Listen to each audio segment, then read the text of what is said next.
Habari gani Waafrika wenzangu? Karibuni katika YouTube channel inayoitwa Kurudi Mzizima. Naitwa Aleshiswa. Unaweza kujiuliza kwa nini Mzizima? Mzizima ni jina ambalo lilikuwa linaitwa Dar es Salaam unayoiona sasa hivi. Zamani kabla ya kuja kwa wakoloni, mji huu ulikuwa unaitwa Mzizima, ukimaanisha mji mzima au complete town. Vile vile Mzizima inatumika kama kiwakilishi cha historia, mila na desturi za Kiafrika ambazo zimepotea.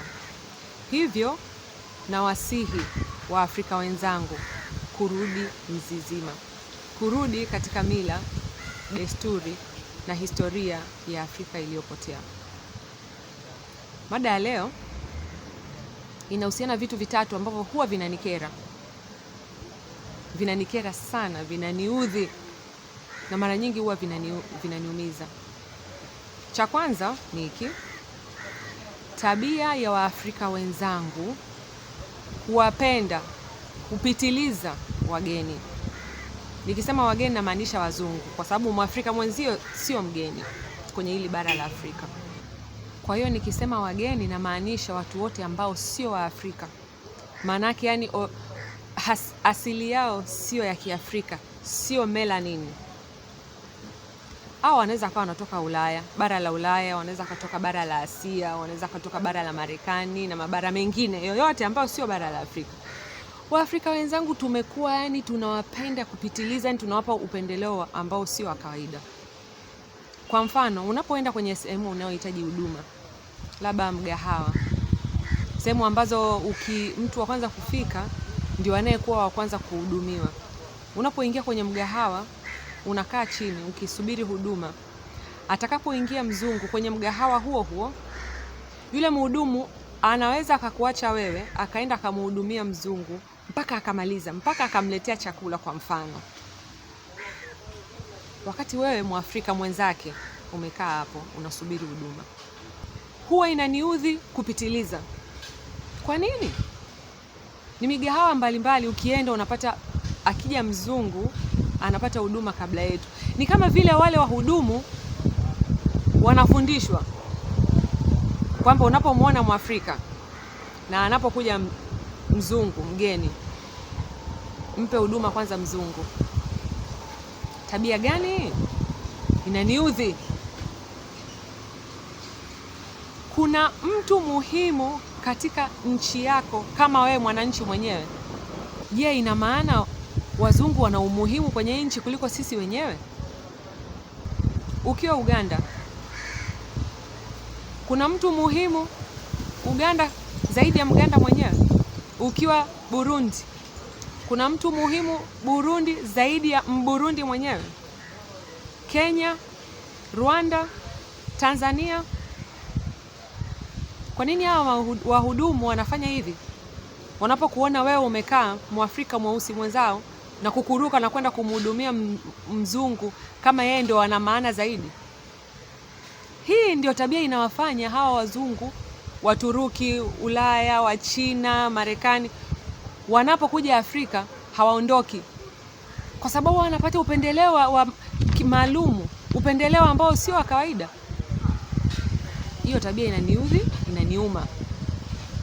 Kwa sababu Mwafrika anapoenda Ulaya hata siku moja hawezi kupata upendeleo ambao mzungu anaupata akiwa Afrika.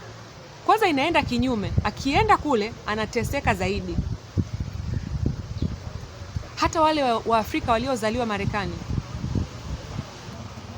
walioko katika ardhi ya Marekani, wamezaliwa Marekani vizazi na vizazi, bado wananyanyasika wakiwa Marekani.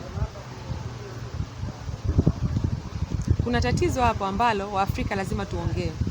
Mfano mwingine ni kwamba unakuta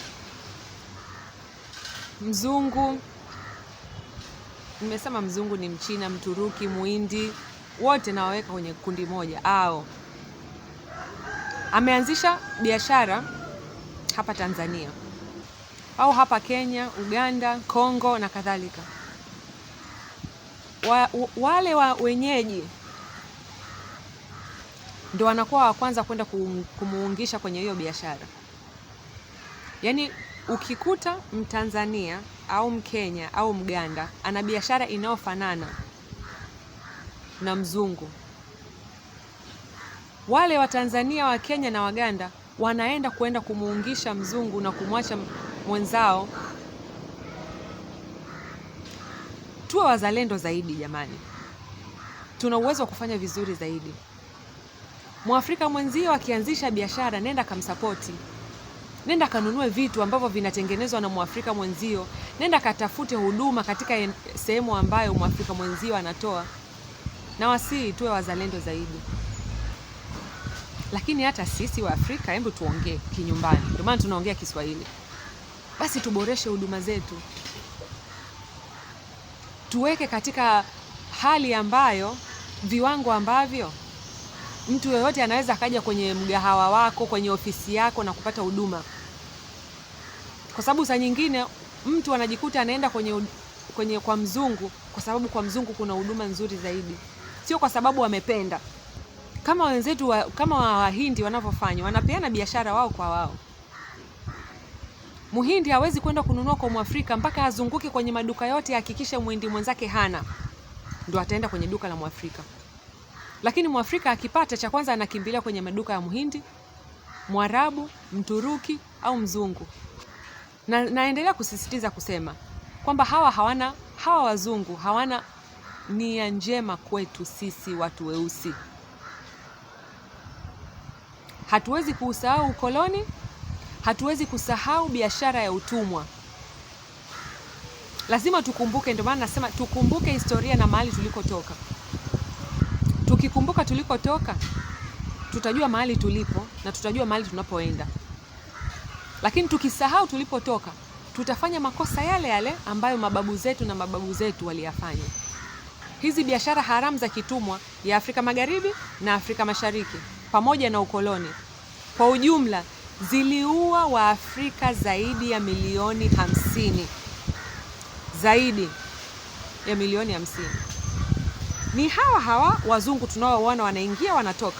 Unaenda beach unakutana naye, unaenda benki unakutana naye. Ni hawa walifanya hiyo biashara, sio wengine, wakisaidiwa na wasaliti wachache walioko ndani ya Waafrika wenyewe. Nasema hivi, tusisahau tulikotoka. Tukifanya nao kazi, tukifanya nao biashara, tufanye nao biashara kwa hekima na busara. Kitu cha pili kinachonikera mimi,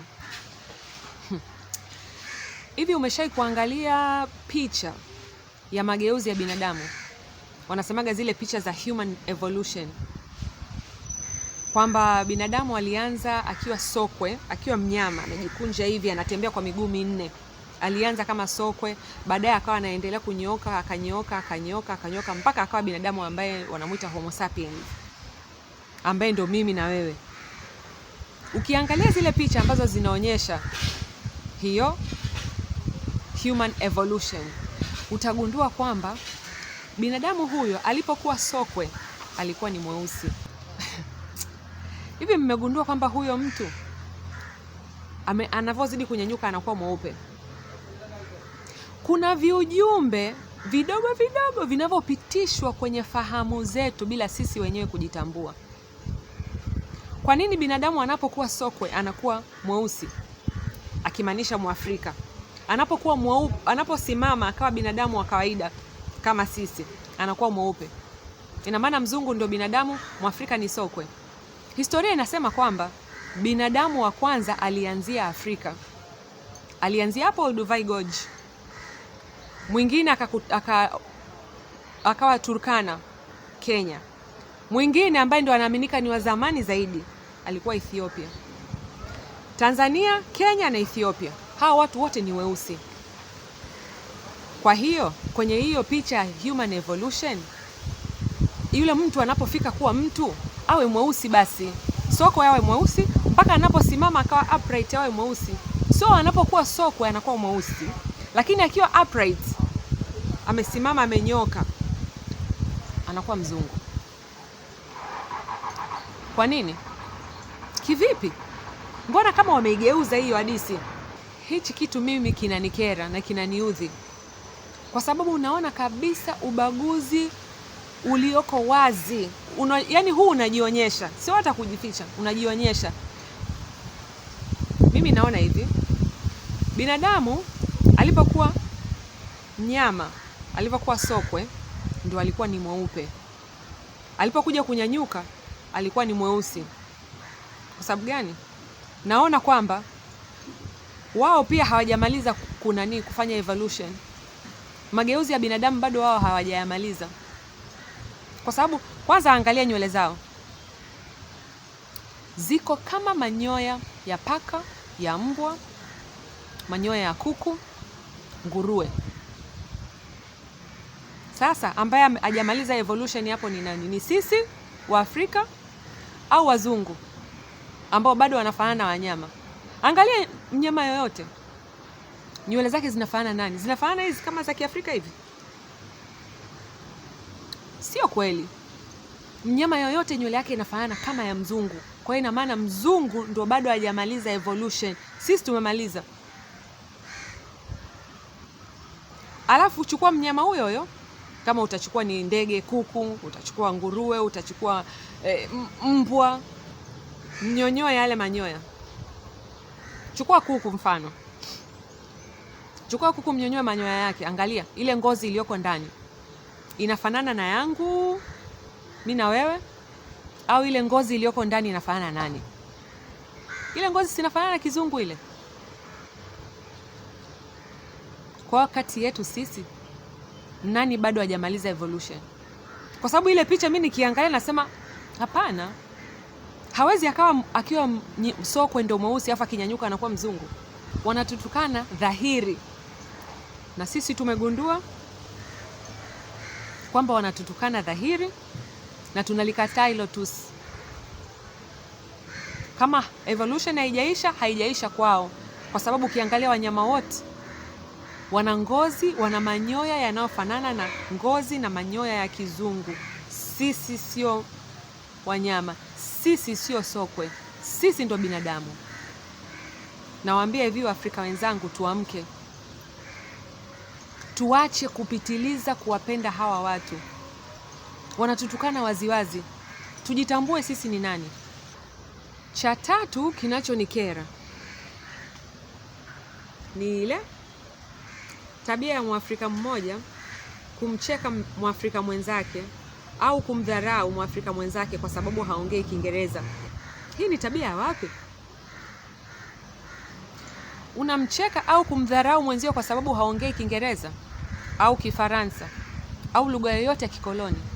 Hii ni tabia ya wapi? Huo ni ufahari? Ni kwani ni kitu cha kujivunia kuongea lugha ya kikoloni? Mimi nafikiri kitu cha kujivunia kiwe ni kwamba Mwafrika mmoja anamthamini Mwafrika mwenzake, anamsaidia Mwafrika mwenzake. Sio kwamba huyu anaongea Kiingereza. Kiingereza si lugha tu ya kikoloni. Tena inafika kwenye hatua mpaka familia za Kiafrika nyumbani kwao watoto hawaongei Kiswahili. Mzazi Mwafrika labda ametoka wilaya ya Namtumbo, na mzazi mwingine labda ametoka wilaya ya Hai. Watoto wamelelewa hapa hapa Tanzania, lakini watoto wao hawaongei Kiswahili, hawajui Kiswahili. Tuangalie jamii za Kihindi ambavyo wanalea na wanatunza lugha yao na mila na desturi zao. Mtoto wa Kihindi amezaliwa Kariakoo, hajawahi kufika India, lakini anaongea Kihindi kwa lafudhi ya Kihindi. Lakini mtoto wa Kitanzania hajawahi kufika hata hapo mkoa, nchi nyingine, eti haongei Kiswahili, anaongea Kiingereza tu. Hii ni aibu. Nchi nyingine hapa kwenye Afrika Mashariki yetu wanakuwa na fahari ya kuongea Kiingereza. Kweli? Eti hizo nchi zinaweza zikazicheka wenzao nchi nyingine za jirani kwamba yeye hamjui kuongea Kiingereza. Jamani, hebu tujitambue. Tujijue sisi ni nani. Utamaduni unaanzia kwenye lugha, inafika kwenye mila na desturi. Tunapojithamini sisi wenyewe, tutathamini lugha yetu, tutathamini mila na desturi zetu, na tutathamini historia yetu. Hichi Kiingereza kimekuja na umwagaji damu, hakuna haja kukishabikia sana. Kama unaongea Kiingereza safi, na simaanishi kwamba tusijue lugha, ni vizuri kujua lugha nyingi, lakini jua kwanza lugha yako kabla hujaenda kujua lugha ya mwenzako. Tafadhali, hebu tujiangalie. Naomba uipende, ujisajili, toa maoni yako na sambaza kwa wengine. Asante sana.